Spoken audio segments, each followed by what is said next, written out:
La dernière fois, pour celles et ceux qui n'étaient pas là, nous avons fait un cours, on a un petit peu évoqué le vocabulaire, la terminologie concernant donc l'exil et la migration. Nous avions ainsi fait un bornage chronologique assez court. Rappelez-vous, on avait évoqué la période 1789-1799. Là, comme on va avoir un petit peu plus de temps, j'ai rallongé la période étudiée, 1799-1830. Alors, le titre de ce cours, c'est « De l'ère napoléonienne à la mise en œuvre de l'ordre de Vienne, mue et remue en quête de liberté, 1799-1830 ». Alors, je me suis permis d'utiliser les termes « mue » et « remue » qui finalement symbolisent bien le mouvement de balancier des populations que nous allons observer sur cette trentaine d'années. C'est une expression qui est employée notre historien qui enseigne à l'université de Pau, Laurent Dornel, qui l'a aussi emprunté à d'autres historiens du XIXe siècle. En fait, d'emblée, s'il y a une chose à retenir de ce cours, c'est que ces 30 années sont marquées par des affrontements entre libéraux, progressistes, révolutionnaires, et puis les courants conservateurs, traditionalistes, monarchistes, légitimistes.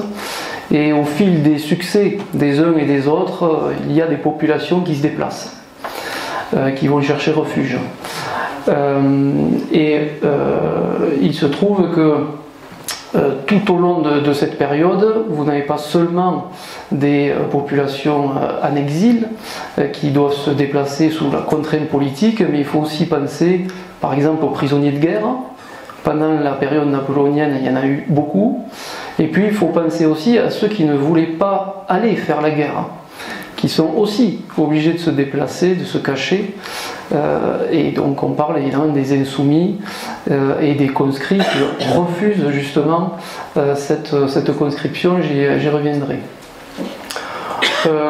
Concernant la situation, lors de cette fin donc, de XVIIIe siècle, je vous propose ici pour commencer une petite carte qui est centrée sur la France. Il y aura d'autres cartes tout à l'heure avec une échelle un petit peu plus large. Et je voulais insister notamment sur le cas de l'Italie là. Alors, quand même, de manière générale, pour l'histoire de la France, pour cette fin de décennie 1790, vous connaissez la situation. Il y a eu la mise en place du Directoire en 1795, puis le coup d'État, 18 Brumaire en 8, donc 9 novembre 1799, par Napoléon Bonaparte, et il a mis en place, à la suite de ce coup d'État, ce qu'on appelait le consulat. Et durant ce consulat, il y a eu déjà plusieurs modifications politiques en Europe, et puis évidemment, cela va être d'autant plus important à la suite de la proclamation de l'Empire, le 2 décembre 1804. Donc on va quand même évoquer pas mal le parcours de Napoléon Bonaparte, qui devient Napoléon Ier en 1804, d'autant plus que c'est un célèbre exilé lui aussi. Juste un point sur l'Italie. Au moment donc du consulat, il y a la disparition de ce qu'on appelle les républiques sœurs. Les républiques sœurs qui avaient été instaurées en 1796 sous le Directoire. Et la disparition de ces républiques sœurs va déjà donner lieu à un certain nombre de déplacements. Et au niveau des déplacements de ces Italiens qui viennent en France en espérant y trouver en fait un vent de liberté, certains vont être un petit peu déçus. Il y en a un, alors je vais peut-être retrouver rapidement sa citation, qui espère que, arrivé donc sous ce nouveau régime du consulat, les immigrés italiens vont pouvoir trouver ce qu'ils ne trouvaient plus dans des régimes qui étaient revenus à une logique très monarchie absolue. Alors je vous donne cette petite citation. Giuseppe Cavalli, on est le 21 novembre 1799, il est en France et il écrit depuis Paris à des Piémontais qui eux se sont installés du côté de Nice.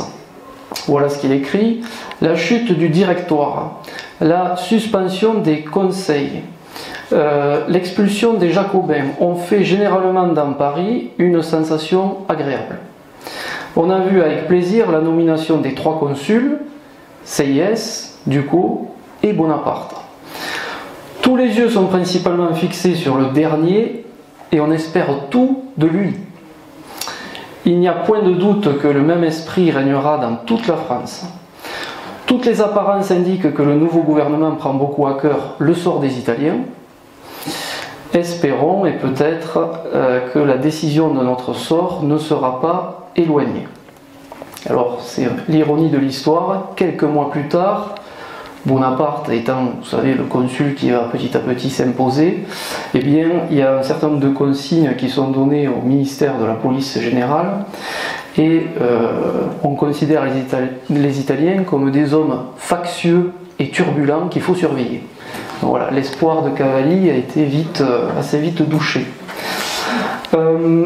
Autre élément sur lequel je voulais insister ici, alors là vous avez une chronologie assez détaillée sur la gauche et puis une carte déjà un petit peu plus large. Je voulais insister sur quelque chose qui n'est pas très étudié sur cette fin 18e, début 19e en termes d'exil et migration. Vous voyez, c'est la deuxième ligne, fin de l'expédition d'Égypte, lancée en 1798. Il se trouve que, comme vous le savez, Bonaparte avait lancé une expédition donc juste avant le coup d'État, ce qui a permis à un certain nombre de scientifiques de l'époque de faire des recherches en Égypte et parfois de ramener quelques objets. Mais lorsqu'il a fallu revenir en 1801, il y a un certain nombre d'Égyptiens, plus largement de Maltais, d'habitants du Levant, qui s'étaient associés à cette expédition d'Égypte, qui ne pouvaient plus rester en Égypte. Et donc il a fallu les faire revenir, les rapatrier en France, et il va y avoir l'appellation donc réfugiés égyptiens qui va s'imposer dans l'administration consulaire.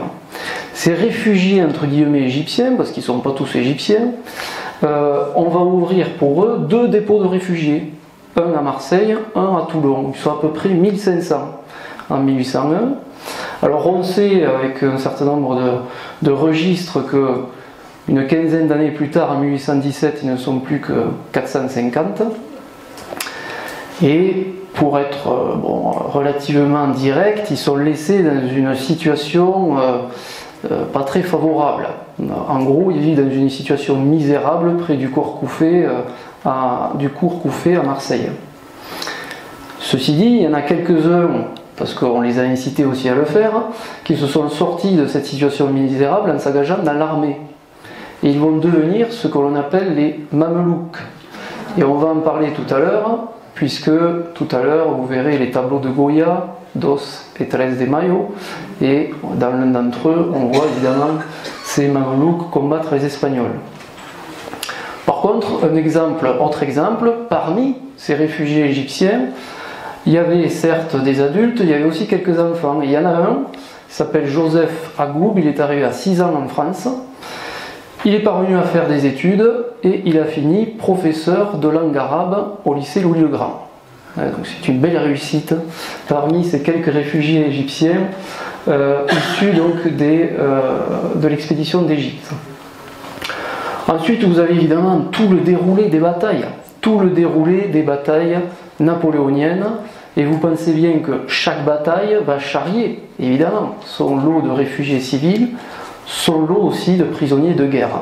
Je dirais un mot tout à l'heure, il y a des négociations entre chaque État, négociations qui peuvent durer quelque temps pour le rapatriement des prisonniers de guerre. À ce sujet, là, vous avez par exemple à l'issue de la campagne de Russie, donc la fin, 1812, on sait qu'il y a des soldats français qui ont été faits prisonniers, environ 150 000. Il y en a, ils ont mis 3 ans, 4 ans pour revenir en France. Si vous connaissez peut-être l'œuvre de Balzac sur le colonel Chabert, qui est une histoire inventée, mais il retraduit en fait cette histoire des soldats de Napoléon qui ont mis des années à pouvoir revenir dans leur pays d'origine. Ensuite, je reviendrai aussi, regardez, on est vers le milieu ici, en 1808, sur l'insurrection espagnole, qui là aussi va être source de beaucoup de flux de population divers et variés, puisque l'insurrection espagnole, c'est évidemment contre les Français et contre le frère de Napoléon Ier, Joseph, qui avait été installé donc roi d'Espagne. L'insurrection, au bout de quelques années, va réussir, puisque les Français vont devoir quitter l'Espagne en 1813. Et donc là, vous allez avoir un flux aussi important de ce qu'on a appelé les Joséphains ou les afrancesados, c'est-à-dire les Espagnols qui avaient, entre guillemets, collaboré avec les Français. On y reviendra tout à l'heure. Évidemment, ici, on évoque la situation de Napoléon Ier en 1814-1815. Vous savez qu'il y a, on va dire, un premier exil du côté de l'île d'Elbe, après le traité de Fontainebleau en 1814. Le retour, et ce qu'on a appelé les 100 jours, jusqu'à la défaite finale de Waterloo et le second exil, mais plus lointain. Les Anglais, cette fois-ci, se sont garantis qu'ils ne pourraient pas revenir. Et donc c'est l'île de Sainte-Hélène, dans l'océan Atlantique, là, en face donc du golfe de Guinée. Ici, juste, peut-être un exil posthume, ou en tout cas une translation posthume. Vous savez bien que les cendres de Napoléon 1840, là on est sous la monarchie de Juillet, reviennent en France. C'est un moment de célébration nationale et elles sont installées depuis, bien sûr, sous le dôme des Invalides. Ici, je voulais vous proposer aussi encore une autre carte pour évoquer peut-être un peu ici l'Europe centrale et l'Europe de l'Est, puisque là, vous devinez bien qu'il y a un pays qui existe aujourd'hui qui là n'y est plus, c'est la Pologne, qui à ce moment-là a totalement disparu. Et évidemment, dans cette partie-là de l'Europe, il va y avoir des nations et des peuples qui vont réclamer liberté, indépendance, et une certaine forme d'égalité. Et donc là, il va y avoir des foyers d'insurrection, et dans le cours suivant, on verra notamment la grande émigration polonaise des années 1830-1840. Et puis, il y a ici également où il va y avoir du mouvement, dans les années 20, sont les Grecs. Les Grecs qui vont se révolter contre l'Empire ottoman, contre les Turcs. Et là, il y a quelque chose de très intéressant, c'est peut-être la deuxième chose importante à retenir après les mouvements de balancier, c'est l'idée que vous avez des personnes qui vont être des libéraux italiens, qui vont devoir partir en exil. Alors, comme à un moment donné en Espagne, c'est un régime libéral, ils vont aller en Espagne, puis finalement en Espagne, ça va se compliquer pour eux, alors ils vont partir en France. Puis en France, il va y avoir Charles X qui va arriver, il va falloir partir encore, on va aller en Suisse, puis en Belgique. Et puis comme ils se considèrent comme des patriotes internationalistes, vous voyez l'oxymore, patriote internationaliste, mais le mot patriote là avait vraiment le sens de quelque part des personnes qui soutenaient les idées de démocratie, de liberté, pour certaines d'égalité. Mais ils vont partir combattre en Grèce, contre les Turcs. Donc il y a vraiment, on verra vers la deuxième partie du cours, on s'attachera à quelques parcours individuels. Il y a vraiment des parcours très étonnants, des personnes qui ont traversé l'Europe pour mener un combat, le combat de la liberté. Alors, ici, un élément sur lequel je voudrais insister concernant la période napoléonienne en France, et précisément les conscrits et ceux qui l'ont refusé. Alors regardez, on est en 1804, donc au tout début de l'Empire, vous avez le tableau des levées, donc des levées d'hommes. Bon, on observe que c'est 25 000, et puis on arrive vers la fin de l'Empire, et donc lorsqu'on a les difficultés les plus importantes, là, à 450 000. Et théoriquement, ce qui normalement a été décidé, alors vous savez que la loi sur la conscription qui est l'héritière de premières mesures prises sous la Révolution française, est ce qu'on appelle la loi Jourdan d'Elbrel. Elle date du Directoire, 1798, vous l'avez ici. Donc, bon, brièvement, pour rappeler, on concerne les hommes de 20 ans, service obligatoire de 5 ans. Il y a un système de tirage au sort qui est mis en œuvre. Et là, il y a quelque chose d'intéressant. Vous voyez, en 1810, Napoléon Ier écrit au prince Eugène. Alors, faites attention, Eugène, c'est le fils de Joséphine de Beauharnais, qu'elle a vu avec un lieutenant qui s'appelait Alexandre, mais ce n'est pas le fils de Napoléon, mais il l'avait adopté. Donc, il écrit au prince Eugène, la conscription doit être calculée à raison de 3000 hommes par million d'habitants. Donc là, oui, c'est un document qui est issu des archives départementales de la Marne. Le calcul, c'est que normalement, on doit arriver à 90 000 conscrits par an, si on suit ce principe. Bon, à partir de presque du début, le principe, il n'est pas respecté. Parce qu'il y a besoin toujours plus d'hommes. Pensez que là, on est quand même sur la campagne de Russie ici, j'y reviendrai. Et puis là, en 1813, il y a la fameuse bataille de Leipzig, qui d'ailleurs est la dernière grande bataille, la dernière grande défaite, avant celle de Waterloo, pour Napoléon. Cette question des conscrits, elle est très importante, parce que il y a eu plusieurs travaux. Alors je sais que Robert Vier, par exemple, dont vous suivez peut-être les cours, avait travaillé sur la question de l'insoumission dans les Pyrénées, parce qu'il se trouve que les insoumis, géographiquement, se trouvaient principalement dans les bords orientaux du Massif central, et puis les Pyrénées. Et alors dans les Hautes-Pyrénées, en Ariège, alors des travaux ont été faits sur pourquoi là, pourquoi cette localisation. Bon, il y a tout simplement le rapport à l'État, le rapport à la contrainte, avec des personnes qui se trouvaient quand même éloignées des décisions étatiques, notamment d'un certain nombre de politiques de soutien social, et là qui ont demandé toujours de faire des sacrifices. Donc il y a aussi cette question de l'éloignement du pouvoir central. En tous les cas, sur la conscription, il y a les travaux de Robert Vier, vous avez aussi les travaux d'Alan Forrest, qui a sorti un livre à la fin des années 80 sur cette question des désertions et des insoumissions sous la Révolution et sous l'Empire. Et ce qu'on peut observer, c'est que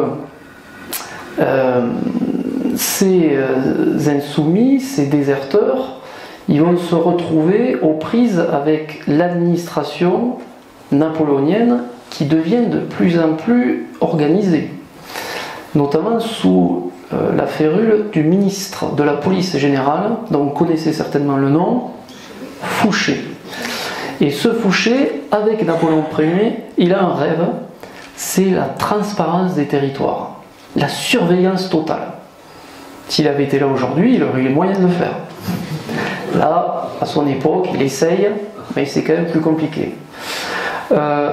Et il faut savoir que ces insoumis, ces déserteurs, il va falloir, je vais après vous montrer quelques passeports de l'époque, il va falloir assez rapidement qu'ils rentrent dans la clandestinité, qu'ils se cachent, parfois qu'ils passent la frontière pyrénéenne.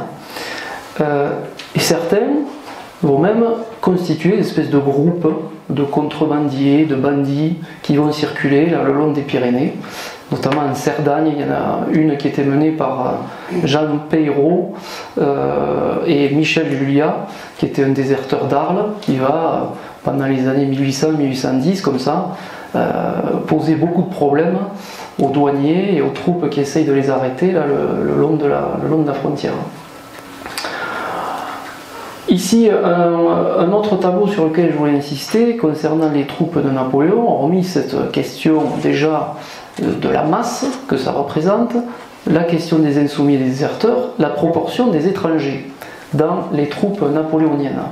Alors là, Le sommet, c'est lorsque Napoléon décide d'aller envahir la Russie.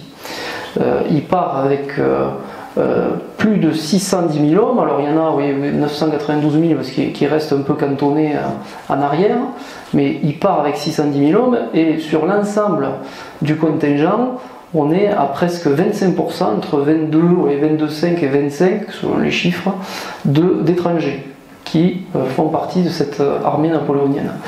Sachez qu'en face, l'Empire russe recrute aussi des populations qui vont du Pacifique jusqu'à l'Oural, avec des populations considérées parfois comme étrangères dans l'Empire russe. Et c'est 1 million de soldats qui vont faire face aux 610 000 troupes de Napoléon. 610 000 soldats de Napoléon. Voilà pour ce point-là. Ici, très intéressant, vous avez un document qui évoque le contrôle à l'intérieur de l'armée, ce qu'on a appelé les registres matricules, qui après ont eu une longue histoire. Si vous voulez travailler sur des soldats de 14-18, les registres matricules sont maintenant très facilement, on peut les trouver très facilement sur internet. Bon, donc là, dans ces registres, il faut le signalement des sous-officiers des soldats, les dates de leur engagement, les événements émotifs par lesquels ils ont cessé d'appartenir ou d'exister au corps, et les campagnes qu'ils ont pu faire. Alors, je voulais vous proposer celui-ci. Alors, c'est un peu petit, mais vous inquiétez pas, je vais vous donner les informations les plus intéressantes, notamment le cas du haut, là. Alors, vous avez un jeune homme qui s'appelle donc Girard, et il est né alors, le 19 Messidor en 7. Donc en 7, on est en 1798. Et ici, on voit arriver au corps en 1815. Bon, ça fait donc jeune. Mais en plus, on apprend que avait été incorporé au régiment en juillet 1813. Donc il a essayé d'être incorporé à 15 ans. Bon là, quand même, ils lui ont dit qu'il était trop jeune, il est reparti. Il est revenu donc en 1815, ça veut dire qu'il avait 17 ans. Et on s'aperçoit, bon là il a été pris, mais en même temps c'était la fin. On prenait même les plus jeunes. Par contre, on apprend qu'il désertait le 25 juillet 1815. Bon, c'était fini, Waterloo c'est 18 juin 1815. Là, en juillet 1815, Napoléon est en train de voguer vers l'île de Sainte-Hélène. Évidemment, ceux qui étaient les plus motivés de ces soldats, ils désertent les uns après les autres. Et puis, on va le voir, ceux qui n'ont pas déserté et qui sont rentrés dans leur foyer, ils vont être poursuivis par le nouveau régime de Louis XVIII. Et il y en a qui vont être envoyés justement à l'étranger, mais là, sous la contrainte. Ici donc le passeport. Alors, le passeport, il faut quand même en dire un mot de l'histoire du passeport. Il y a des livres entiers sur l'histoire de ce document. D'abord, je vous l'avais peut-être dit la fois dernière, il existait, dès l'époque moderne, ce qu'on appelait des sauf-conduits, qui étaient utilisés par les marchands, qui étaient utilisés par les militaires. Mais sous la Révolution française, il va y avoir une première modernisation. Et là, en France, sous Napoléon Ier, et avec évidemment l'action résolue de Fouché, il va y avoir vraiment une standardisation. Alors, quels sont les problèmes qui se posent pour l'administration napoléonienne et le ministre de la police générale qui commence vraiment à s'installer durablement à partir de 1804 à la tête de ce ministère? En fait, la délivrance des passeports, jusqu'à la centralisation voulue par Fouché, c'était les mairies et puis les autorités locales, alors sous Napoléon ça va commencer à être les préfectures, qui s'occupent de la délivrance de ces documents. Mais le problème c'est qu'il n'y a aucune harmonisation, c'est des papiers libres, il n'y a pas de timbre commun à tous les territoires de France, il n'y a pas de caractère d'imprimerie, tout est écrit à la main, donc pensez bien que c'est très facile à falsifier, et finalement il n'y a pas une énorme valeur pour ces papiers. Il y a des gens qui en ont, des gens qui n'en ont pas, il y en a c'est des vrais, c'est des faux, mais c'est très difficile finalement d'avoir une unification des passeports. Fouché va prendre les choses en main. 1804, il lance une commission qui est chargée de trouver une solution pour avoir un passeport qui soit le même dans toute la France. Alors, il y a quelqu'un qui se rapproche de Fouché, qui s'appelle Bonnet de Trèche, qui a fait partie donc du Conseil des 500 sur le directoire, et il dit: moi j'ai des solutions. Et donc il lui propose déjà un certain nombre de types de papier, des caractères d'imprimerie, un papier à filigrane très important, qui est une marque en relief qu'on puisse trouver sur le papier. Et ça prend quand même 2 ans, cette histoire, et c'est en 1806 que le fameux passeport unifié, harmonisé, commence à être diffusé en France. Alors, il se pose quand même quelques problèmes. C'est que le passeport, vu que le papier coûte un petit peu cher, l'administration centrale veut le faire payer à ceux qui demandent les passeports. Et dans certaines campagnes françaises, le prix est trop élevé. Donc les gens ne peuvent pas payer le passeport. Alors, il y a des discussions, et puis un certain nombre de maires obtiennent que pour les gens qui ne peuvent pas payer le passeport, on puisse leur donner des feuilles de route. Mais là, les mairies disent: mais qui paye la feuille de route? Et là, Fouché dit: ben, c'est vous. Alors que vont faire les mairies? Parce que feuille de route, dans certains cas, ça voulait dire qu'on pouvait aussi donner une petite aide pour que la personne se déplace, etc. Donc qu'est-ce qui va se passer? Les mairies vont dire aux gens qui vont venir s'adresser à eux pour se déplacer de canton à canton. Parce qu'attention, là on parle d'un temps où il y avait des passeports intérieurs. C'est-à-dire que pour partir de sa commune et aller dans le canton d'à côté, il fallait un passeport. C'est pas juste pour aller à l'étranger. Hein? Donc, les personnes arrivent, ils n'ont pas suffisamment d'argent pour se payer le passeport, et ils veulent se déplacer. Ben là, les agents municipaux vont expliquer que les feuilles de route, c'est compliqué, on ne peut pas vous en donner, on n'en a pas. Tant que vous n'avez pas l'argent pour acheter le passeport, vous restez chez vous. Alors, évidemment, qu'est-ce que ça a comme implication? Bon, déjà, en termes de statistiques, c'est une manière pour chaque municipalité de sous-évaluer le nombre de pauvres. Et puis, et ça c'est embêtant pour les historiens un peu plus tard, et puis après, qu'est-ce que ça a comme effet surtout? Les gens ne peuvent pas se payer le passeport, on ne leur donne pas la feuille de route à laquelle ils ont droit normalement. Eh bien, ils sont dans l'illégalité, ils circulent sans papier. Et donc là, ils vont se faire évidemment arrêter, et Fouché va s'étonner qu'on arrête tant de gens qui se déplacent sans papier, etc. Bon. Et d'ailleurs, il y a un certain nombre de personnes à l'époque qui disent, en fait, il vaut mieux circuler avec des faux papiers que sans papier. Donc ça va être spécialisé dans la fabrication de faux papiers.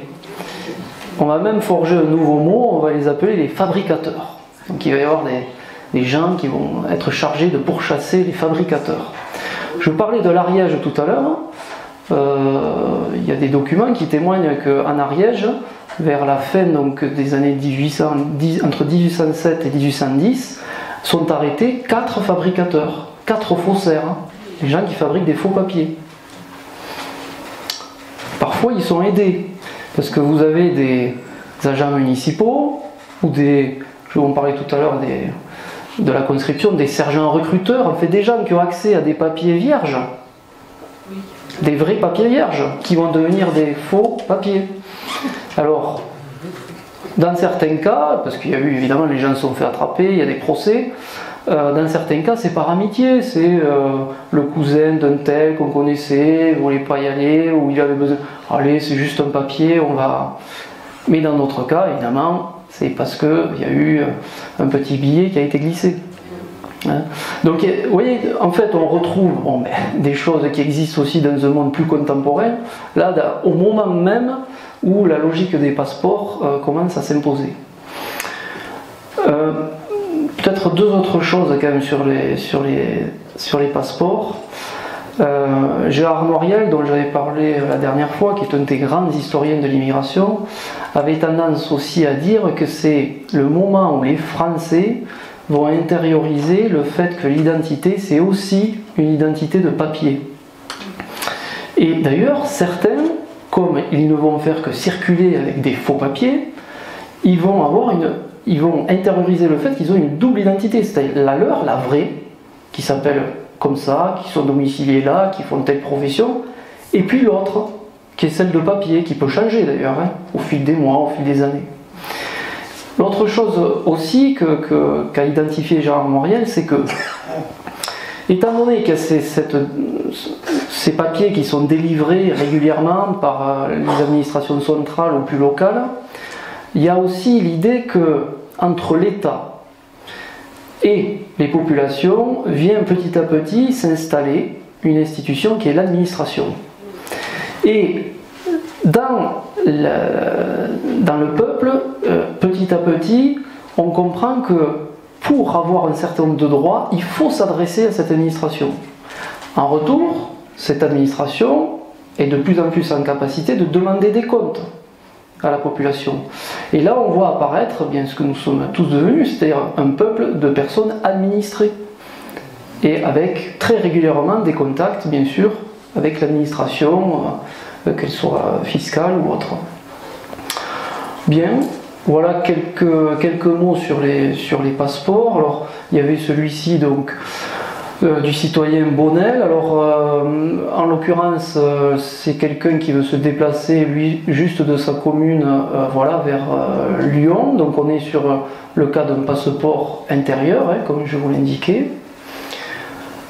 Ici, vous avez un autre type de passeport, donc 1807, avec le passeport qui s'est peu à peu normalisé. On a encore de l'écriture manuscrite, et puis plus on va avancer dans le XIXe siècle, plus on va arriver évidemment avec des caractères d'imprimerie. Attention, sur le passeport, il y a des éléments d'identification de la personne, la profession, la taille, etc., la couleur des cheveux, tous ces éléments commencent à s'installer.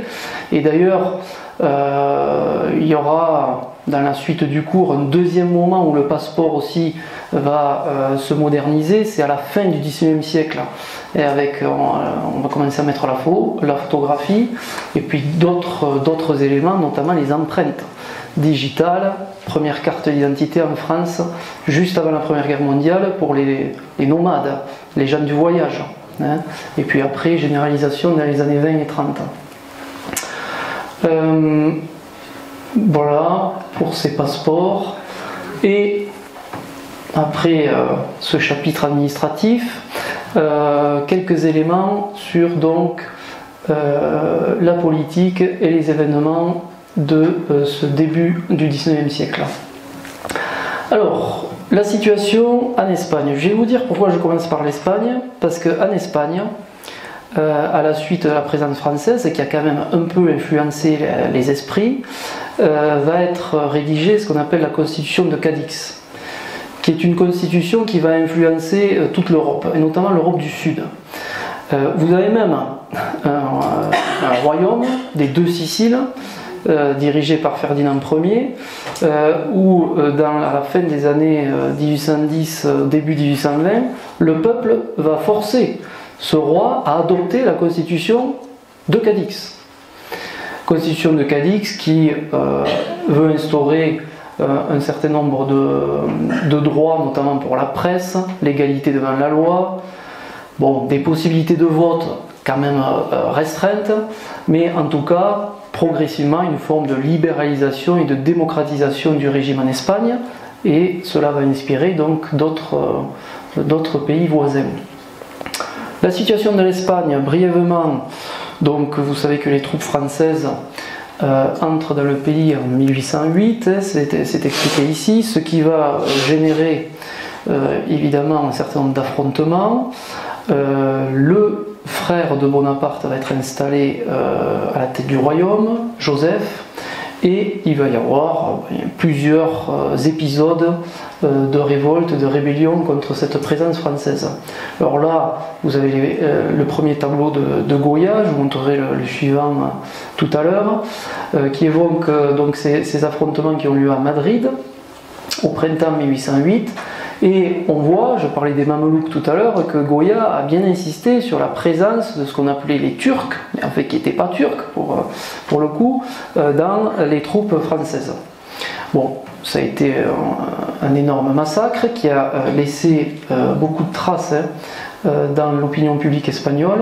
Et puis évidemment il y a ce deuxième tableau, alors là, qui est peut-être plus connu encore que le premier, où un certain nombre donc de rebelles espagnols sont exécutés. Concernant cet épisode là, de la présence française en Espagne, il faut savoir donc qu'il y a plusieurs combats qui sont résumés sur cette carte. Alors il y a quelqu'un qui a écrit quand même beaucoup d'ouvrages sur Tarbes qui a travaillé sur cet épisode, c'est Claude Laronde, vous devez sans doute le connaître.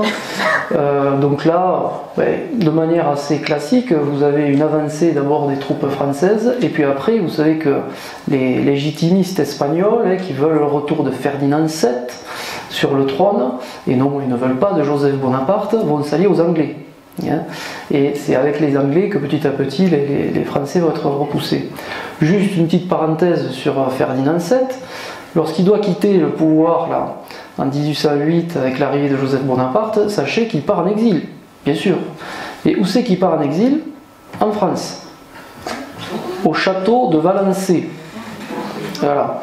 Château de Valençay qui est le fameux château de quelqu'un qui a pu travailler avec Fouché et parfois surtout était en compétition avec Fouché, je crois que je l'ai entendu, c'est Talleyrand, bien sûr. Alors juste un mot des relations entre Fouché et Talleyrand. Talleyrand, c'est quand même quelqu'un, vous savez, qui a su se maintenir au pouvoir, enfin, dans les cercles du pouvoir, sous la Révolution, sous Napoléon et sous la Restauration. Et ce qui est assez étonnant, ce que j'ai regardé là, c'est que, j'y reviendrai tout à l'heure, mais lors de la Restauration, il y a quand même un certain nombre de révolutionnaires qui sont toujours là, et de généraux de Napoléon Ier qu'on expulse du territoire. Et qui est chargé d'établir la liste des gens qu'on doit expulser? Talleyrand. Bon, Talleyrand, juste pour revenir sur lui aussi, un mot de plus. Au moment où Fouché est ministre de la police générale, lui, il est ministre, on ne disait pas des affaires étrangères à l'époque, on disait des relations extérieures.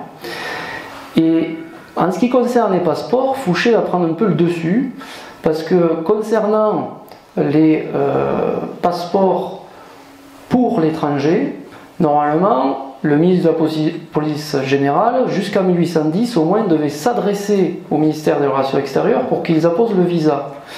Mais à partir de 1811, c'est l'inverse qui se passe.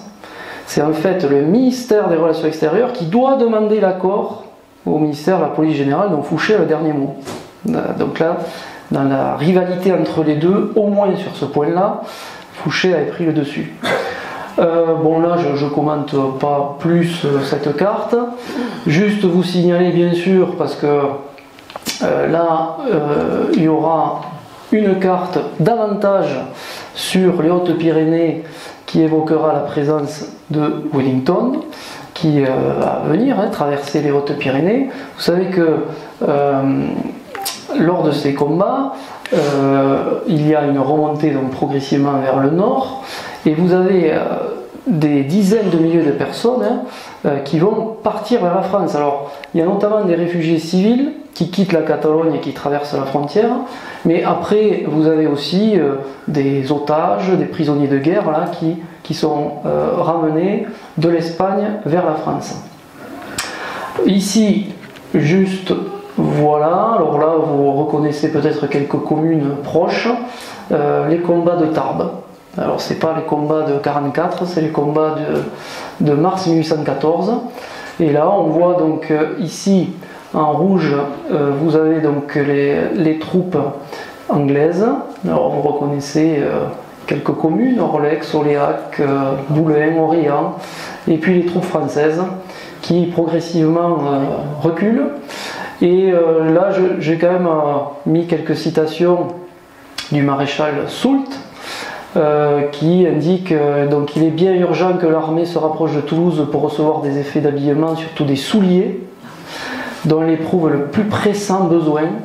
Il y a des malades, il y a des blessés, des éclopés. J'ai été effrayé de la quantité d'hommes qui manquent de souliers. Ensuite il dit le temps est très mauvais. et nous occasionne des pertes, soit par les maladies, soit par la désertion des conscrits qui nous restaient. Donc il y en a qui étaient déjà partis. Une légion des Hautes-Pyrénées, forte de 600 hommes, qui était employée à la garde du parc, est entièrement dissoute. Il n'en restait que 30. Bon. Ensuite, il se plaint à nouveau de l'humidité, les constitutions les plus robustes, les marches forcées de la retraite se succèdent sur un terrain toujours aussi vallonné, boueux, incertain. Et que dire de ces légionnaires aux Pyrénéens, si fidèles à ce pays où la désertion est si courante? À leur tour, décimés par la maladie et le découragement, ils rentrent chez eux un par un. Bon. Voilà la situation concernant l'Espagne. Quelques mots quand même sur la suite. Regardez ici, ça concerne toujours l'Espagne, vous voyez. Hop, je reviens en arrière. Si ça va bien. Vous avez un petit texte. Ça tourne là, il y a le sablier. Vous aviez un petit texte qui indiquait voilà, les mesures prises par donc, les autorités françaises concernant l'accueil de ces réfugiés. Et alors là, il y a quelque chose d'assez important, vous voyez, qui est signalé, c'est que alors qu'on avait quand même, pour les guerres révolutionnaires et guerres napoléoniennes, l'habitude d'avoir plutôt, sur le plan sociologique, des réfugiés qui étaient des jeunes hommes, aristocrates, combattants, là, on a un exil familial. Parce que n'oubliez pas, on a ces Joséphin ou ces afrancesados qui avaient collaboré avec le régime de Joseph Bonaparte, et donc il y a des fonctionnaires, il y a des administrateurs, il y a des commissaires, vous verrez tout à l'heure, et donc ils partent avec leur famille. Les estimations, c'est à peu près, alors c'est ce que je vous avais dit au premier cours, on n'est pas sur les masses qui vont se déplacer au XXe siècle. Ça reste des chiffres relativement modestes. Là, on estime les réfugiés après donc, la reprise du trône par Ferdinand VII en 1813, réfugiés espagnols, c'est 12 000 personnes, à peu près. 12 000 personnes. Pour les civils, on est sur 6 000 à peu près, c'est 50-50 à peu près. Mais on a donc des femmes et des enfants, et là se pose la question, où c'est qu'on les accueille, quels sont les secours qu'on leur donne, etc. Hein, quelle est la politique que l'on a? Bon, c'est une politique qui est plutôt favorable, y compris après la défaite finale de Napoléon. C'est-à-dire que même sous la Restauration, même Louis XVIII va plutôt soutenir ces réfugiés espagnols. Ici à noter, regardez, les officiers espagnols réfugiés sont prévenus que le ministre a décidé qu'ils joueront du traitement dont jouissent les officiers français réformés suivant leurs grades respectifs. Ça, c'est une règle importante qui va se prolonger tout au long du XIXe siècle, c'est-à-dire que les personnes qui sont aidées, soutenues financièrement, le sont proportionnellement à leur position dans la société. Autrement dit, les plus riches sont les plus aidés et les plus pauvres sont les moins aidés. Bon.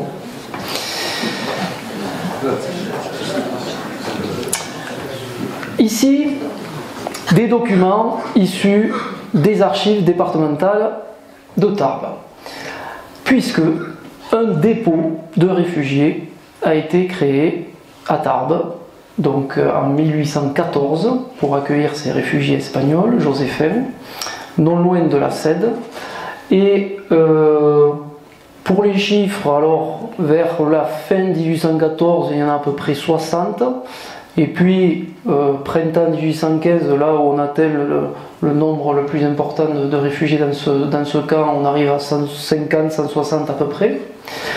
A noter que dans les documents qu'on peut consulter, les réfugiés se trouvent très bien dans ce camp, trouvent qu'ils sont bien traités, que la nourriture est correcte, que l'hébergement est tout à fait correct. Par contre, les voisins du camp se plaignent du bruit, de l'odeur fétide qui se dégage du camp et sont très... ça leur tarde que les réfugiés s'en aillent. Bon. Ici, vous avez donc la lettre qui demande... le préfet demande à un lieutenant général d'ouvrir le camp. Là, vous avez une liste des personnes qui s'y trouvent. Donc c'est en 27 mars 1815.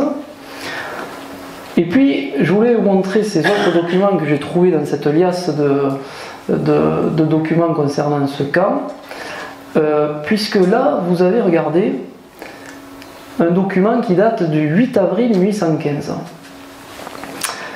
Le 8 avril 1815, je vous rappelle que c'est un moment où Napoléon est revenu. On est en plein dans ce qu'on appelle les 100 jours entre mars 1815 et juin 1815.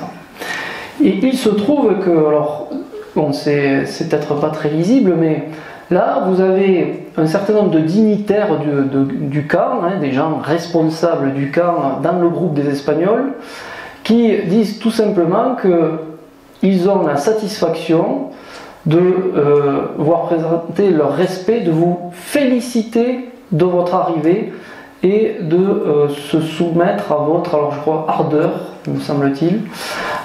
Donc en fait, il y a un texte où vous avez des Espagnols, forcément c'est des Joséphiens, c'est des gens qui ont soutenu Joseph Bonaparte, qui sont très heureux de voir revenir Napoléon.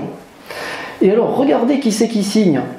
Vous avez là un certain Franquet, ex-maire de Tarragone. Vous avez un commissaire de police, il y a un capitaine, il y a un lieutenant. Donc en fait, c'était des personnes qui avaient une position importante lorsque Joseph Bonaparte était au pouvoir en Espagne, et qui là se retrouvent évidemment un petit peu démunis, et qui espèrent, évidemment, avec le retour de Napoléon, pouvoir éventuellement revenir dans leur pays d'origine et peut-être des positions qu'ils occupaient. Bien, ici une carte sur l'Europe en 1815. L'Europe en 1815, vous le savez, c'est l'Europe du Congrès de Vienne. Et le Congrès de Vienne, c'est quand même le symbole du retour à l'Ancien Monde, comme on dit aujourd'hui. C'est-à-dire qu'il y a la Sainte Alliance qui s'est imposée contre Napoléon, va justement imposer à tous les peuples d'Europe le retour à la monarchie, dans certains cas la plus absolue, notamment en Europe centrale. Et évidemment, lorsque pendant 15 ou 20 ans, les peuples ont quand même bénéficié d'une certaine forme de libération, lorsque on leur explique, ben non, mais ce que vous avez vécu pendant 20 ans, il va falloir l'oublier et revenir à ce que la vie était avant 1789, il va y avoir bien sûr des oppositions et des personnes qui vont s'engager un peu partout, nous allons le voir, pour défendre leur liberté, les libertés individuelles. Bon, voilà pour le congrès de Vienne rapidement, avec les trois forces quand même qui vont essayer d'imposer ce retour d'une monarchie très dure. C'est le royaume de Prusse, l'Empire de Russie, l'Empire d'Autriche. C'est la Sainte Alliance, mais attention, les Anglais vont s'y rallier, alors tant que ce sera notamment pour combattre la France, les Anglais vont s'y rallier, mais ont une position un petit peu nuancée, parce que lorsqu'il est question d'accueillir les réfugiés libéraux, en Angleterre ouvre largement les portes aussi. Et puis, la France de Louis XVIII va aussi rentrer dans cette Sainte Alliance. Vous allez voir pourquoi et à quel moment. Alors ici, je voulais aussi vous présenter un document qui concerne, bien, un peu comme aujourd'hui, il y a des débats au niveau des assemblées sous Louis XVIII sur l'aide aux réfugiés. Et vous avez évidemment un certain nombre de représentants qui considèrent que c'est trop, qu'il faut arrêter notamment de souscrire les aides aux Espagnols, ce à quoi, comme je vous le disais, le régime a quand même relativement résisté. Évidemment, on ne peut pas ne pas évoquer l'exilé le plus célèbre de l'époque, donc Napoléon, qui va connaître un exil donc, de 1815 jusqu'à 1821. Vous connaissez, je vais aller assez vite, donc qui part avec une vingtaine de personnes, avec notamment celui qui va, sous sa dictée, rédiger le fameux mémorial, Emmanuel de las Cases. Je voulais quand même, parce que j'ai trouvé ça, ce sont des paroles rapportées de Frédéric Maitland, c'est-à-dire le capitaine qui l'a convoyé vers l'île de Sainte-Hélène Et donc Napoléon aurait dit ceci, il parle de l'île où on va l'envoyer. L'idée seule m'en fait horreur. Être relégué pour la vie dans une île entre les tropiques à une distance immense de tout continent, privé de toute communication avec le monde et de tout ce qu'il renferme de chair à mon cœur. C'est pis que la cage de fer de Tamerlan. Je préférerais qu'on me livrât aux Bourbons. M'exiler là, autant aurait valu signer tout de suite mon arrêt de mort, car il est impossible qu'un homme de mon tempérament et de mes habitudes puisse vivre longtemps dans un tel climat. Je proteste solennellement ici, à la face du ciel et des hommes, contre la violence qui m'est faite, contre la violation de mes droits les plus sacrés, en disposant par la force de ma personne et de ma liberté. Je ne suis pas le prisonnier, mais l'hôte de l'Angleterre. Bon, voilà quelques mots, alors sont-ils apocryphes ou partiellement ou totalement, on ne sait pas, mais évidemment, dans les écrits que Napoléon a transmis à Las Cases, on a quand même ce type de plainte aussi qui pouvait revenir.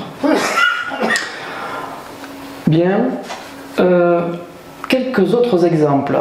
Alors, je vous ai parlé de ce qui a pu se passer du côté des Italiens, notamment du côté de Naples ou du côté du Piémont. Vous allez avoir des Italiens, là c'est un exemple et je vous en donnerai d'autres, qui vont au fur et à mesure des avancées du libéralisme ou du monarchisme dans les pays qui entourent l'Italie, vont aller de pays en pays ou de ville en ville pour essayer là aussi d'aller retrouver des personnes qui ont la même culture politique. C'est une troisième notion importante, c'est que tous ces gens qui se déplacent, ils vont ensuite se rapprocher éventuellement d'hommes et de femmes qui partagent leurs idées mais qui ne sont pas de la même nationalité. Et vous allez avoir une espèce de ce qu'on peut appeler une exopolitie, c'est-à-dire une espèce d'organisation politique à l'extérieur du pays d'origine, mais avec l'objectif évidemment de revenir dans le pays d'origine. Alors là vous avez quelqu'un donc qui a soutenu l'occupation française en Italie, partisan de Bonaparte, et qui arrive donc en France dans les années 1810, mais bon, dans les années 1810, tant que Bonaparte était là, Napoléon Ier, ça allait bien, mais évidemment, quand il y a la Restauration, il devient suspect. Alors, sachant qu'en plus, en 1814, vous voyez, c'est ici, lors de la conspiration des toasts, les toasts, vous savez, dans les banquets, il aurait crié donc en 1814, alors que Napoléon est là à ce moment-là à l'île d'Elbe, vive l'empereur. Évidemment, il a dit ça en public, donc il est de suite suspect, il est mis en prison, et ensuite, vous voyez, il doit partir en Belgique. Il se réfugie ensuite à Amsterdam, et il finit donc par mourir à Amsterdam en 1836. Vous avez d'autres, ça je le garde pour après, d'autres exemples d'Italiens. Vous avez un certain Buonarroti par exemple, qui était un Toscan, qui lui aussi a un peu le même parcours que ce Libri Bagnano, mais avec quand même un petit élément supplémentaire, c'est que lorsqu'il va quitter la France, après la Restauration, il va partir en Suisse, en Belgique, et il va aussi faire la rencontre d'un certain nombre de membres de la charbonnerie. La charbonnerie française, du côté des Italiens, c'est les Carbonari, c'est une société secrète qui voulait justement diffuser et implanter dans tous ces pays d'Europe les idées libérales et progressistes. Autre peut-être exemple, vous avez, alors là c'est encore plus étonnant, vous avez un certain Claudio Linati qui part donc, alors lui était originaire de Zante, c'est une île ionienne qui était sous la domination de Venise. Bon, toujours le même parcours, favorable à la présence des Français et de Napoléon, il vient un peu en France, mais il passe en Espagne, et il passe en Espagne au moment où Ferdinand donc revient en 1823 de manière définitive, j'expliquerai pourquoi après. Et là, il n'a plus trop de solutions en termes d'exil, il ne peut plus revenir en Italie, et donc il va en Belgique. Et en Belgique, il se retrouve à Bruxelles, et là, lui qui est dessinateur, il devient l'élève d'un certain Jacques-Louis David, le fameux peintre des années napoléoniennes. Jacques-Louis David, sous la Restauration, lui a expliqué qu'il valait mieux qu'il parte. Donc il s'installe à Bruxelles, il reçoit Claudio Linati, il l'initie notamment à la lithographie. Claudio Linati, ayant donc appris beaucoup du maître, essaye de s'émanciper, il part au Mexique et il devient en fait la personne qui a introduit la lithographie au Mexique et c'est une célébrité là-bas. Il revient ensuite en Europe et aux côtés de Jacques-Louis David, je vous signale qu'il côtoie quand même quelqu'un que vous connaissez sans doute bien parce que c'est un Haut-Pyrénéen, il a dû lui aussi partir. Il faisait partie de la liste, vous savez, de Talleyrand, là. Les conventionnels, les régicides, les généraux de Napoléon, Bertrand Barrera, hein, qui se retrouve aussi à Bruxelles. Bruxelles qui était surnommée à l'époque le paradis terrestre des exilés. Il y en avait beaucoup à Bruxelles et pas mal en Angleterre aussi. Alors là c'est un exemple quand même, quand je suis tombé dessus, je me dis il faut absolument que je vous en parle. Vous avez à la fin donc de l'ère napoléonienne, premier exil, second exil, Louis XVIII qui cherche évidemment à extirper du royaume de France les anciens révolutionnaires, comme je vous l'ai dit, et les généraux, les officiers de Napoléon Ier. Et alors il y a quelques-uns qui ont laissé des documents intéressants là-dessus. Il y a un général difficile de quitter un pays pour lequel on s'est battu pendant 23 ans. Hein. Il part avec un certain nombre de regrets. Et vous en avez certains qui décident, alors, non seulement de partir, mais d'aller s'installer à la frontière entre les États-Unis et le Mexique pour créer une colonie. Alors, un peu, quelque part, les précurseurs de certains fourriéristes dont on parlera dans d'autres cours. Une colonie agricole, avec, alors ils sont plusieurs centaines, il y a des officiers, il y a aussi des anciens soldats, puis des gens qui ne sont pas forcément des militaires qui les suivent. Et en fait, l'opération devient, assez célèbre, grâce à un certain nombre de journaux parisiens d'opposition à la Restauration, et même des journaux qui vont faire des souscriptions pour aider à la construction de la colonie qui est appelée, vous voyez, c'est juste là, le champ d'asile. Le champ d'asile. Bon, comme d'autres expériences postérieures, ça s'est pas très bien terminé, puisque bon, les exilés ont dû quitter au bout de quelques mois le territoire en question, avant même que la colonie ne soit totalement terminée.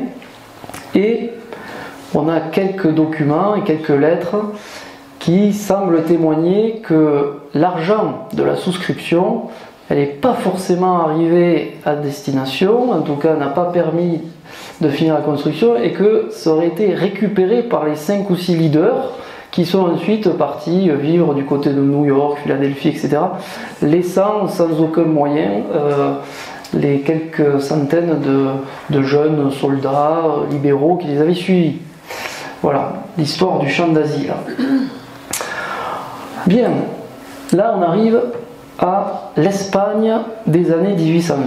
Alors, je reprends, rappelez-vous de la Constitution de Cadix, 1812, l'Espagne, son destin c'est celui-ci, vous avez Ferdinand VII qui revient au pouvoir en 1813, Ferdinand VII, la Constitution de Cadix, elle est de suite abolie, et on revient à un pouvoir vraiment très autoritaire, très absolutiste, avec aussi un catholicisme très rigoureux. De toute façon, il revient en 1813, il réinstaure l'Inquisition. En 1813, hein. Donc c'est vraiment une vision assez passéiste de la monarchie que réinstaure Ferdinand VII en 1813. Comme je vous l'ai dit, face à ce retour très conservateur, il y a des Espagnols qui s'étaient quand même habitués à une autre forme d'existence qui vont s'opposer. Et il va y avoir un soulèvement qui est mené d'ailleurs par un général, Riego, qui en 1820 va obliger Ferdinand VII, s'il veut se maintenir au pouvoir, a réadopté la constitution de Cadix. C'est ce qu'on va appeler, donc c'est ce que vous avez ici, entre 1820 et 1823, le triennio libéral. 3 ans de période un peu plus libérale pour l'Espagne, 1820-1823. De ce fait, des Espagnols qui étaient partis après la défaite des Français, qui avaient suivi Joseph Bonaparte, mais là ils reviennent. Partis, ils reviennent en Espagne, en se disant, ça y est, ce coup-ci, on va y être et on va y rester. Je précise juste concernant Joseph Bonaparte, lui aussi exile. 1813, il arrive en France. Évidemment, Louis XVIII lui fait comprendre que ce serait bien qu'il quitte la France, donc il part en Suisse. Et en fait, il va finir aux États-Unis, dans le New Jersey, Joseph Bonaparte. Il va y finir sa vie. Je reviens sur l'Espagne. Vous avez donc cette période un petit peu libérale, 3 ans, où vous avez des libéraux qui reviennent en Espagne.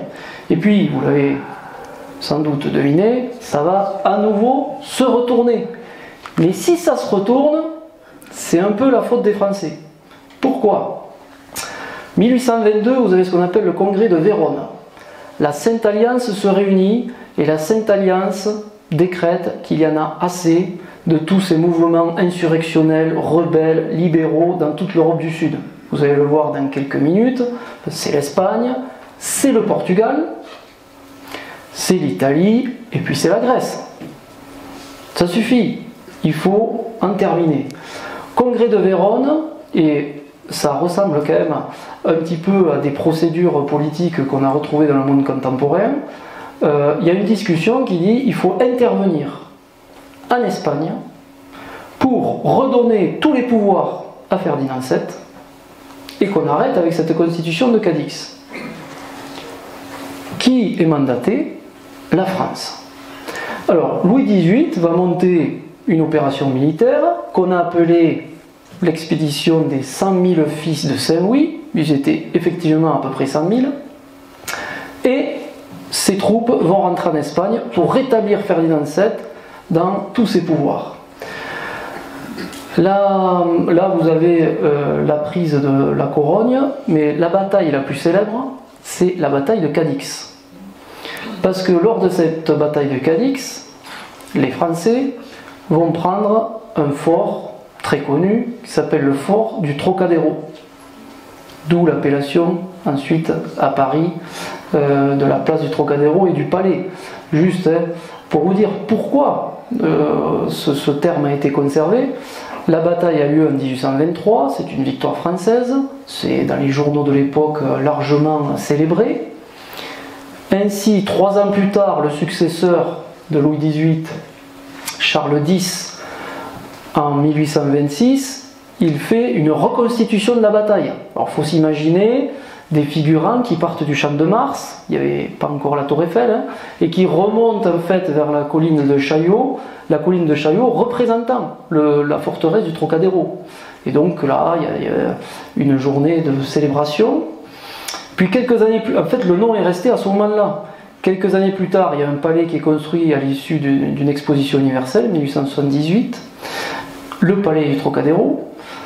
Le palais est réutilisé dans les expositions universelles suivantes, 1889, 1900. Et le palais, peut-être que vous le savez, est détruit en fait en 1937 pour une nouvelle exposition. Et là, la partie centrale du palais est vraiment rasée, c'est là où on a l'esplanade, maintenant du Trocadéro. Et les parties latérales sont en partie conservées, mais enfin quand même pas mal réaménagées. Et donc c'est le palais de Chaillot que vous avez de chaque côté. Là. Bon, je ferme la parenthèse Trocadéro. Mais tout ça pour vous dire que 1823... avec le soutien de Louis XVIII, Ferdinand VII retrouve tous ses pouvoirs, et les libéraux espagnols, qui étaient partis en 1813, revenus en 1820, hop, faut repartir. Les mues, les remues d'hommes, et de femmes, et d'enfants. Ici, en parallèle, le Portugal. Alors, c'est finalement pas très dur, puisque l'histoire du Portugal va être vraiment quasi identique, même si c'est un peu plus compliqué, je vais essayer de ne pas vous perdre, que l'Espagne. 1820, inspiré de la constitution de Cadix, un certain nombre de libéraux vont imposer un régime constitutionnel au Portugal. Donc il y a des militaires là aussi, hein. Il y a des soulèvements de casernes pour imposer ce retournement constitutionnel et ce qu'on va appeler au Portugal le triennio bindista, qui est l'équivalent du triennat libéral espagnol. Et en plus, c'est vraiment 1820-1823, c'est tout à fait parallèle. Ça, c'est un premier élément de contexte. Le deuxième élément de contexte qu'il faut absolument avoir à l'esprit pour comprendre ce qui se passe au Portugal dans les années 20, c'est que le Portugal a une grande colonie en Amérique du Sud, qui est le Brésil. Au même moment où il y a confrontation au Portugal entre libéraux et conservateurs pour aller vite, les Brésiliens sont en train de lutter pour leur indépendance. Donc là, il y a vraiment au niveau de la famille régnante portugaise une grande difficulté, parce que le roi du Portugal est empereur du Brésil. Hein. Et vous allez voir que les choses vont être extrêmement compliquées. Alors, voilà un peu la situation. J'ai essayé de mettre simplement les personnages principaux. Dans les années 1820, il y a un roi. Ici, João VI, qui est marié à la reine Charlotte Joachim. Alors, Charlotte Joachim, elle est espagnole. Elle est issue de la famille régnante d'Espagne, donc apparentée à Ferdinand VII. Elle est très conservatrice. Très conservatrice. Elle va avoir avec João VI 10 enfants, 8 qui vont arriver à l'âge adulte. Et évidemment, avec 10 enfants, il y en a qui sont plutôt conservateurs et il y en a qui sont plutôt libéraux. Et ce qui va se passer, c'est que alors, le couple va évidemment se déchirer parce que João est plutôt libéral et son épouse plutôt conservatrice. Elle ne va cesser d'intriguer pour favoriser son fils préféré qui est Michel, tandis que João va lui essayer de favoriser le fils libéral Pierre. Alors pour résumer la situation, en 1823, Michel va monter une opération militaire qui lui permet, mais alors très momentanément, de s'emparer du pouvoir avec l'appui de sa mère. Pendant ce temps, João essaye de s'occuper du Brésil et de ne pas le perdre totalement, puisque je vous rappelle que le Brésil devient indépendant en 1825, mais il va pouvoir, malgré tout, en rester l'empereur. Pierre, lui, part en exil, revient, mais reste évidemment dans la possibilité de revenir au pouvoir. Et ce qui se passe donc par la suite, c'est que en 1826, vous avez Pierre qui arrive, hop là, à s'emparer du pouvoir. Cette fois-ci, c'est Michel qui part en exil, qui devient duc de Bragance, qui part notamment en Suisse, mais il part aussi à un autre endroit, il part en Autriche. Et là, en Autriche, il va aller trouver les appuis et les moyens financiers et militaires qui vont lui permettre de revenir. Michel revient et essaye de prendre le pouvoir à son frère. Et il y parvient, mais il a aussi compris que pour se maintenir un peu plus durablement que la première fois au pouvoir, il aurait quand même un peu besoin du soutien de son père. Il a le soutien de sa mère, mais il n'a pas celui de son père. Et alors là, il va y avoir un drôle d'accord qui va être décidé en 1828.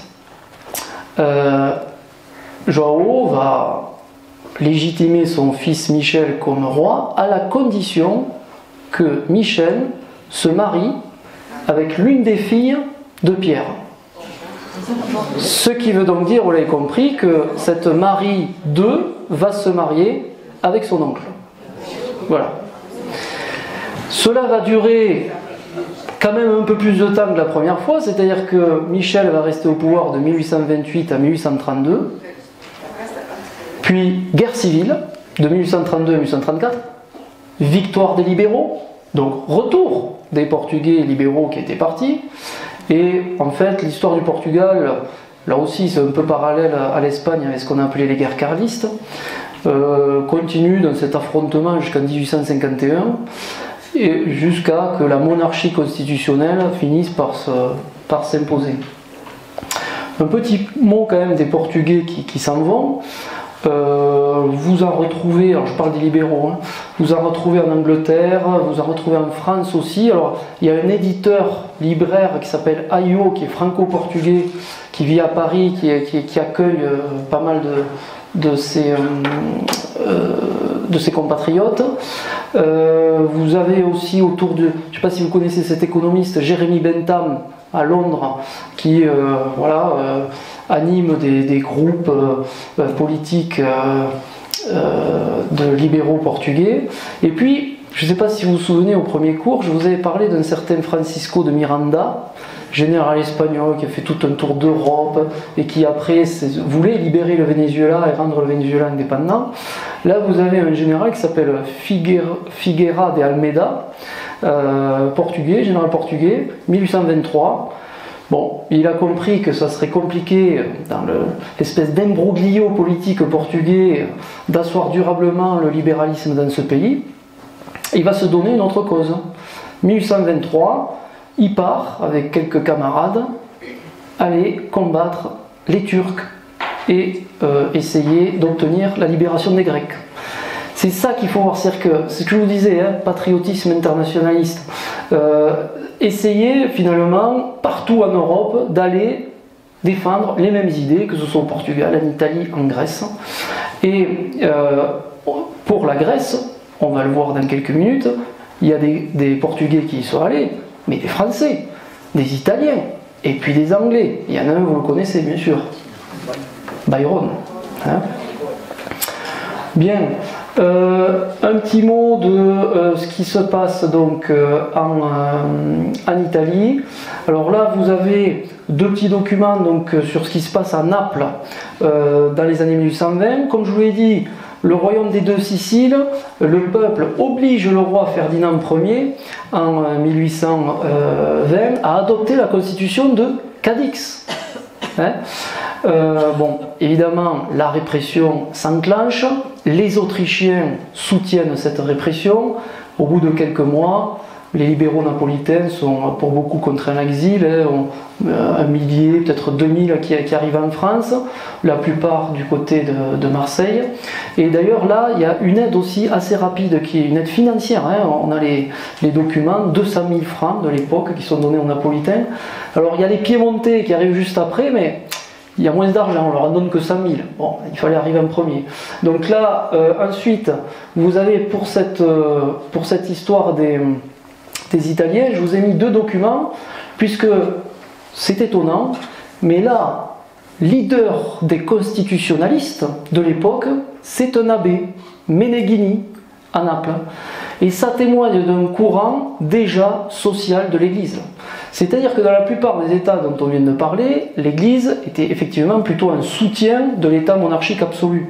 Mais en Italie, en Espagne, et déjà aussi un peu en France, vous avez des prêtres et des abbés qui ont déjà une fibre plus sociale, et qu'on va retrouver bien sûr au XXe siècle par la suite.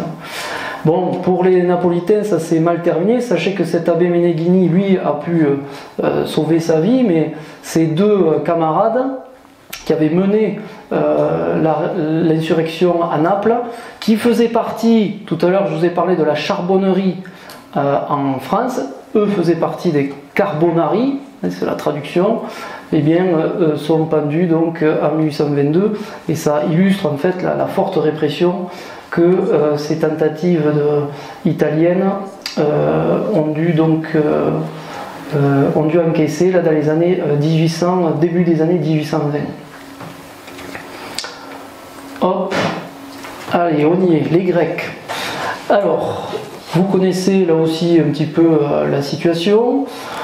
On est au début des années 1820 et nous avons donc l'Empire ottoman qui est toujours puissant, même si des signes de faiblesse et de fragilité commencent à émerger, qui commencent à donner certaines idées à des États rivaux, comme l'Empire russe bien sûr, mais aussi le Royaume-Uni et la France.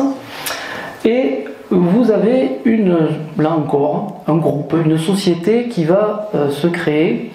D'abord du côté de Constantinople. Alors eux l'appellent Constantinople, les Turcs bien sûr l'appellent Istanbul. Et vous allez avoir au sein donc d'un groupe, alors ce sont des commerçants, ce sont des intellectuels, il y a quelques militaires aussi, qui vivent dans un quartier de Constantinople qui s'appelle Phanar ou Féner. Et on appelle donc ce groupe assez rapidement les Phanariotes. Ici, vous avez celui qui va assez vite devenir le leader de ces Phanariotes, Alexandros Ypsilantis. Sachez que pour l'indépendance grecque, il y a aussi un autre personnage dont je ne vais pas avoir le temps de parler, c'est Théodore Kolokotronis. Je ne sais pas si vous connaissez ce nom, qui faisait partie aussi de ce groupe-là. Donc Alexandros Ypsilantis prend la tête de ce groupe des Phanariotes dans les années 1810. Attention, c'est quelqu'un c'est un militaire de haut rang, et au début des années 1810, quand vous êtes un militaire de haut rang en Europe, vous avez deux possibilités. Soit vous devenez un général de l'Empire napoléonien, soit vous devenez un général de la Sainte Alliance. Pour lui, il va décider de combattre pour les Russes. Il va rentrer donc au service de l'armée russe, il va participer à la fameuse bataille de Leipzig de 1813, il va y perdre un bras d'ailleurs, et il va même devenir l'aide de camp de l'empereur russe de l'époque, Alexandre Ier. Donc c'est quelqu'un qui vraiment était au sommet de la hiérarchie militaire dans l'Empire russe. Ça va lui permettre d'avoir quelques appuis, et puis d'avoir accès à certaines armes, à certaines munitions. Et il va progressivement, avec son groupe des Phanariotes, imaginer un plan de libération de la Grèce. Entre-temps, ce groupe crée, c'est à la mode, une société secrète qui va s'appeler Philiki Eteria, la société des amis, la société amicale, si on traduit. Philiki Eteria. Cette société va commencer à avoir des antennes, alors à la fois en Grèce, mais aussi dans d'autres villes d'Europe, à Paris, à Trieste et à Odessa. Odessa, retenez bien ce nom parce que c'est important pour la suite. Ils montent l'opération militaire. L'idée, c'est de faire démarrer ce qu'ils espèrent être la libération depuis la Moldavie, donc la Roumanie actuelle. Il se trouve, alors, quand on parle de ça avec les élèves, il y a toujours quelques rires, que l'idée c'est de traverser un fleuve où il y a les troupes autrichiennes de l'autre côté. Le fleuve est un affluent du Danube, il s'appelle le Prout, donc ça crée toujours des... Voilà. Et lorsque cette opération est réalisée, on est donc en 1821, c'est un échec. C'est un échec parce que Ypsilantis n'a pas eu l'appui des troupes russes, en tout cas autant qu'ils le souhaitaient. Et puis les Roumains, je ne sais pas si on peut déjà les appeler Roumains à l'époque, en tout cas ceux qui habitaient en Moldavie, puis les Grecs sont pas forcément très favorables au départ en tout cas à ce soulèvement qui a été créé par une petite élite de Constantinople, avec en plus des gens qui étaient expatriés, etc. Bon, il n'y a pas au tout début en tout cas, le soutien, si vous voulez, majoritaire qui était attendu.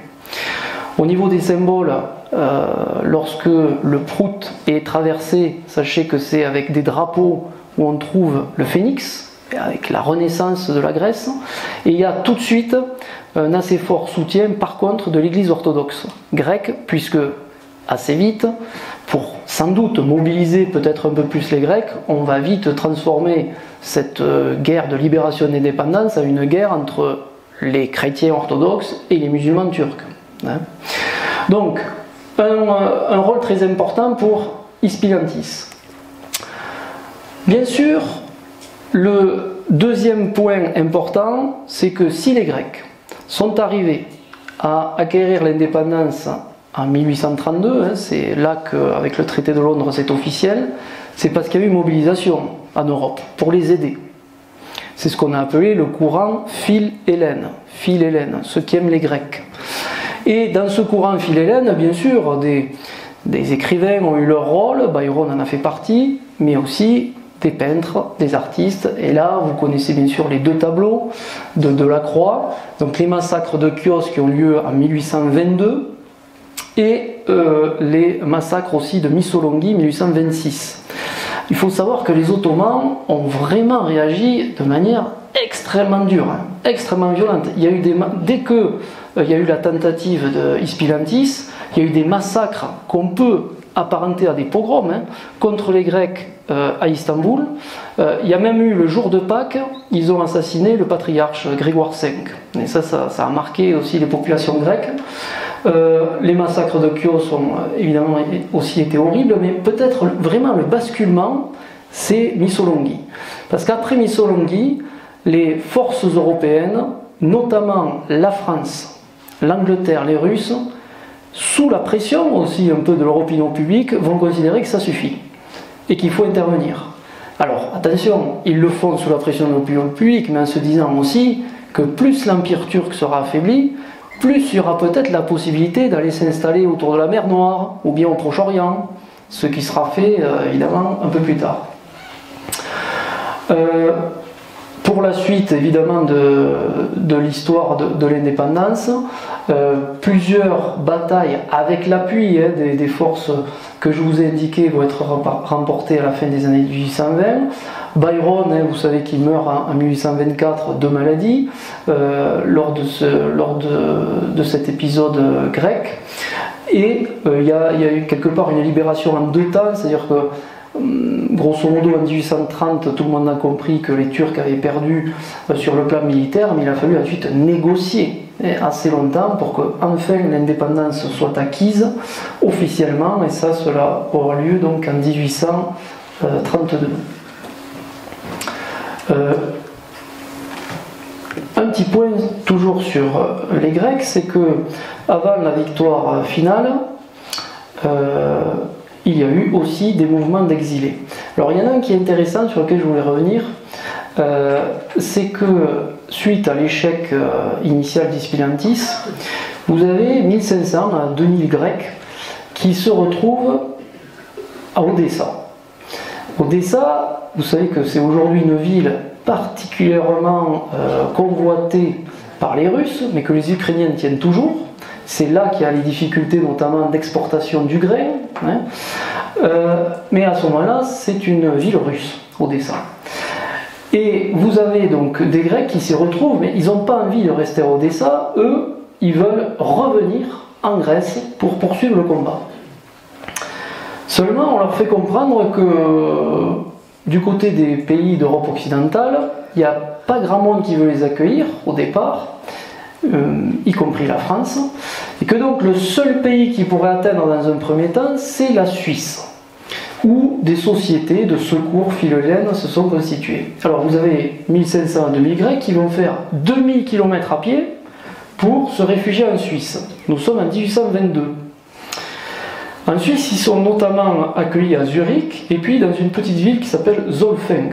Alors on a une trace aujourd'hui dans le musée de Zollfeng de la présence des Grecs, c'est que comme ils s'ennuyaient, quand ils étaient dans cette ville, alors on leur a fait faire des travaux divers et variés, ils entretenaient les armes des Suisses, mais ils ont fabriqué un bateau. Bon, un bateau en Suisse, alors peut-être sur certains cours d'eau, mais enfin ils ont fabriqué un bateau, et ce bateau qu'ils ont appelé Eleftheria, la liberté, on peut le voir au musée de Zollfeng aujourd'hui.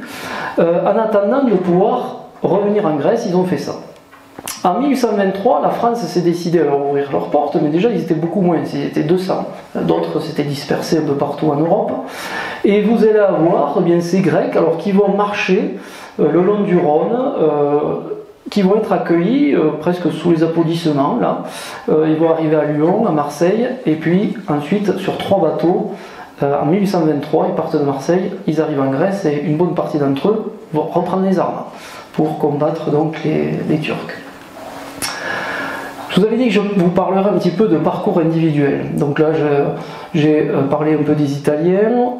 Juste un mot d'Ispilantis quand même, dont j'ai parlé. Bon, lui, il ne verra pas l'indépendance de la Grèce. pour une raison assez étonnante, c'est qu'en fait, lorsqu'il est battu, il arrive à ne pas être arrêté par les Turcs, et il décide de partir vers l'Europe occidentale. Et là, il pensait que dans l'Empire d'Autriche, il serait accueilli. Il est arrêté et il est emprisonné. Parce que les Autrichiens considèrent qu'un leader politique de ce type, qui remet en cause la souveraineté d'un empire, ne doit pas être laissé en liberté. Donc il est arrêté, il est emprisonné au fort de Térésine jusqu'en 1827, il tombe malade, il le libère alors qu'il est déjà à l'article de la mort, et il meurt quelques semaines plus tard, en 1828, dans une pension à Vienne. En ce qui concerne un autre personnage important, je voulais vous parler de Franz Lieber. Alors Franz Lieber, donc c'est un jeune Allemand au début du XIXe siècle qui ne s'adapte pas tellement à la vie qu'il connaît en Prusse, qu'il trouve trop rigoureuse, trop sévère, et il veut assez rapidement quitter la Prusse. Alors il se déplace dans un certain nombre de pays d'Europe, il passe par la France, par l'Italie, et tiens, il part en Grèce, 1823, pour combattre contre les Turcs. Bon, revenu en Italie, il rencontre quelqu'un qui va être très important dans sa vie, c'est un ambassadeur, Niebuhr, qui va le prendre sous son aile, parce qu'il sait très bien que le retour en Allemagne ne sera pas possible sans un appui. Lieber, qui est un érudit, qui est très cultivé, devient en fait le précepteur du fils de Niebuhr. Ça leur permet de rentrer à Berlin, mais c'est une vie qui continue à ne pas lui convenir. Il va saisir la première occasion de partir en Angleterre. Donc vous voyez le parcours, Prusse, France, Italie, Grèce, Italie, retour en Allemagne, Angleterre. En Angleterre, c'est quelqu'un qui se fait tellement remarquer dans les cercles universitaires qu'il a une proposition d'aller s'occuper du gymnase de Boston. Il part aux États-Unis et il devient quelqu'un d'extrêmement respecté parce qu'il va introduire les activités sportives dans les universités américaines. Mais parallèlement à ça, il écrit une encyclopédie américaine, Encyclopedia Americana. Il devient quelqu'un de respecté dans les milieux universitaires. Il aimerait avoir un poste de professeur. Et le problème, c'est que, évidemment, vu son parcours, c'est quelqu'un qui fait partie des unionistes aux États-Unis, des libéraux, des anti-esclavagistes aussi. Et le seul poste qu'il trouve, c'est en Caroline du Sud, l'un des États les plus esclavagistes à ce moment-là. Alors, je ne sais pas si c'est dans le petit texte de présentation que j'ai mis ici, mais il dira « ça a été mon exil sibérien ». Bon, la Caroline du Sud. Bon, il arrive après à avoir quand même un poste à New York. Et là, bon, il participe à la rédaction de différents ouvrages. Il retourne un petit peu en Europe. Et à noter que, vous voyez, ici, lors de la guerre de sécession, il coordonne la propagande des unionistes, donc des nordistes. D'accord ? Bien. Hop. Ici, je vais assez vite sur l'Angleterre, parce que on l'a surtout abordé dans, on va dire, côté accueil des réfugiés. L'Angleterre a aussi pu être une source de départ. En Angleterre, vous avez une volonté dès la fin de l'ère néo-polonienne, là aussi de libéralisation, d'accès plus large au vote et au suffrage. Et vous avez une première grande manifestation qui a lieu à Manchester, précisément le 16 août 1819, dans ce qu'on a un champ qui avait aux abords de Manchester, St. Peter's Field. Et là, c'est un massacre. La milice qui est envoyée pour réprimer la manifestation tue donc 18 personnes. Vous avez 650 blessés. Et vous avez un certain nombre de caricaturistes qui montrent l'horreur de cet épisode. Alors un qui va être très célèbre, qui va beaucoup s'amuser à caricaturer les Français dans la suite du XIXe siècle, Georges Cruikshank, et un autre qui s'appelle John Kerouac, qui a peut-être fait une erreur. C'est que là, Cruikshank, vous voyez, il s'attaque surtout aux miliciens en disant c'est ça, tuez des gens, vous serez bien notés, c'est ce qu'on vous demande, bravo. Lui, Kerouac, il a préféré s'attaquer à celui qui gouverne, Georges IV. Et Georges IV, c'est quelqu'un qui pendant longtemps a été régent parce que son père avait des problèmes de santé, et en 1811 il est devenu prince régent. Il devient vraiment roi d'Angleterre en 1820, mais il est au pouvoir à ce moment-là, en 1819, en tant que prince régent. Et Kerouac a fait l'erreur, il s'est attaqué à lui en faisant référence à un vieux conte, Cock Robin, qui peut-être vous dit quelque chose, qui est un peu un conte qui évoque l'horreur du meurtre. Et ça a été l'erreur de Kerouac, puisque 2 ans après, il est arrêté et il est envoyé dans un endroit qui est la Tasmanie. Et c'est, rappelez-vous, le premier cours que je vous ai dit, les déplacements de population au XIXe siècle, c'est aussi les gens qui sont déportés, en anglais on disait plutôt transportés, vers, en l'occurrence ici, l'Australie, mais la France aura ses bagnes aussi. Kerouac qui passe donc 14 ans, 14 ans normalement de déportation. Ça a été la peine pour lui, il a juste fait un dessin. Et 2 ans après, il peut quitter la Tasmanie pour partir en Nouvelle-Galles du Sud à côté de Sydney, mais par contre les Anglais ne lui permettent pas de revenir en Angleterre. Il meurt en Australie. Voilà, dernier petit point pour conclure, on a à peu près respecté le temps. Juste pour ce cours, on a vu qu'il y a eu des mobilités, des mouvements dans un sens et dans l'autre. En travaillant là sur le cours, je voulais, pour conclure, vous donner cette citation d'un libéral italien. Rappelez-vous de celui qui se disait « chouette, Napoléon revient, on va se libérer » et puis bon, qui a déchanté après. Au même moment, vous avez Fedele Gracchi qui a écrit dans le Journal des Hommes Libres, le Journal des Républicains en France, qui lui, peut-être plus lucide, se disait que ce ne serait pas forcément si facile avec Bonaparte, mais par contre sa conclusion c'était celle-ci: on peut empêcher l'homme de passer, d'aller et de venir, de parler et d'écrire, mais les principes passent à travers tout. Rompre les barrières, permet tue les erreurs et les tyrans. Voilà. Je vous remercie pour votre écoute et je vous dis à la fois prochaine. Si cette vidéo vous a plu, vous pouvez nous rejoindre à l'Université du Temps Libre de Tarbes et de Bigorre à l'adresse utl-tb.info. Et n'oubliez pas, si ce n'est déjà fait, de vous abonner.